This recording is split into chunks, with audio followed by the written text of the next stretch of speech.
Hi, Miss Aletta. Thank you so much today for that beautiful talk of find your inner rooster. I'm sure we all are going to go and find out our inner rooster by doing cookadoo.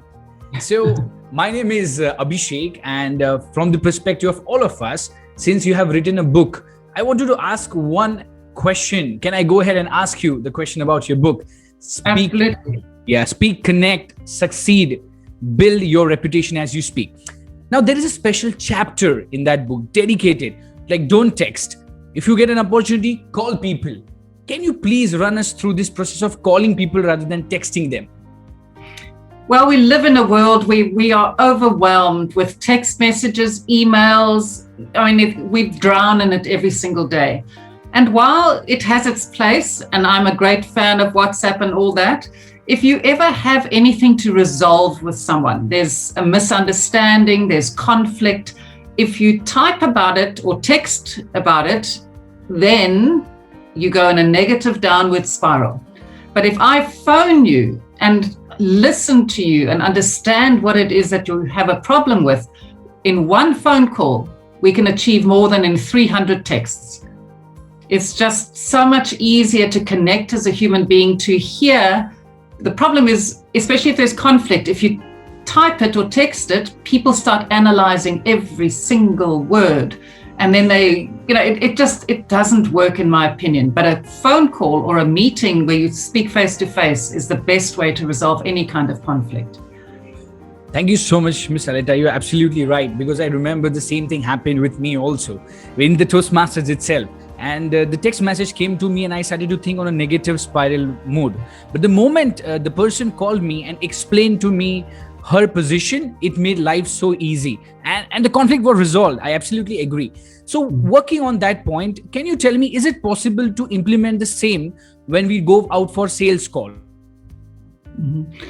I think it's all about that whole book. Sorry, just repeat that.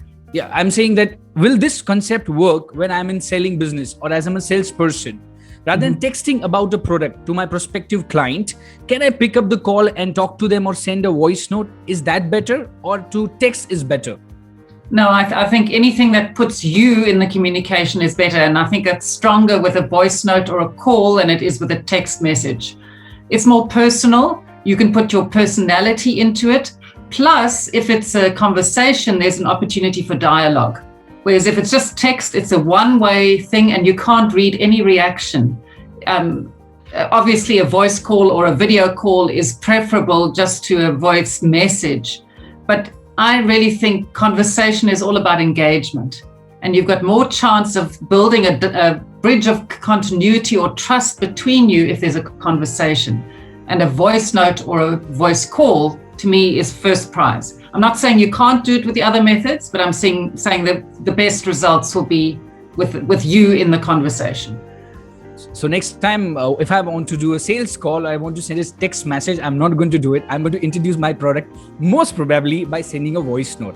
And I think it really works. I tried it and it really works. Miss Aletta, that brings me to the next question. When I have a self monologue, I say a lot of negative things about me. Oh, I am not like that. I am not like this. But if somebody asks me, Abhishek, don't say that. But I said, what's the problem? It's my self monologue. I can say whatever I want.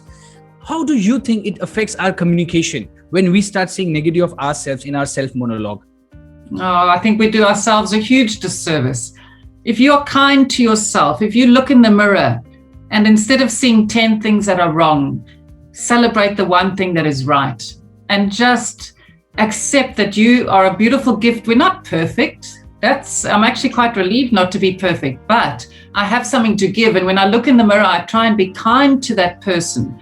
And that self-talk in your head, you wouldn't say that to friends because you wouldn't have any friends left. So why do you say it to yourself? So we need to find reasons to validate ourselves on a daily basis. It's as important as breathing. You cannot give positivity if you're negative inside. So do what it takes to bring positiveness into your life. It could be going for a walk. It could be reading a beautiful book. It could be just sleeping when you need sleep. It could be watching a movie that makes you happy instead of sad. But do something that makes you feel good about life, because then you've got something to give. And the more you can give, the more inspirational you can be. But your first duty every day is to be kind to yourself. Absolutely. Being kind to ourselves is the very most important thing. Now, that's bring me to the last question of our conversation. It's the most important part, and you have written explicitly in the book, visualizing our talks. So if I'm going out for a sales call, I need to visualize the closing of it right away, even before I entering it. How does that actually works? I mean, what is your take on that? The visualizing of communication. I often say to my clients, especially those who are quite anxious, they spend more time rehearsing their anxiety than they do rehearsing their presentation. So instead of thinking, oh my gosh, it's going to end badly, and creating this movie in our head where it's just awful, why don't we take exactly the same amount of time and create a movie as we want it to be? And I find when I do that, and you've got to do it again and again and again, so not just a once off, whenever you have a spare moment, rehearse it going the way you want it to go. And when I do that, I calm myself down, and it's like I quiet myself and I get into that headspace of, this is going to be okay. I've got everything I need. I've done the preparation, and you start trusting yourself to work towards that positive outcome. And I find it's almost, I hesitate to use the word magical, but it's transformative. So why shouldn't we make up the movie that we can direct, we can cast, unlimited budget, you can be the star in it if you want, but the ending is the one that you want. And I find that's a very effective way to go into any area where I'm unsure of myself.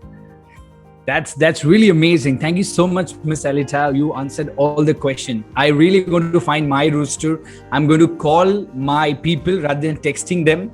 And most importantly, my self-monologue is very, very important. And coming to the end, visualizing my communication, what I'm going to do, because I want to be the star of my movie and not the villain. Thank you so much for your time. Thank you. Thank you so much, everyone. Bye-bye.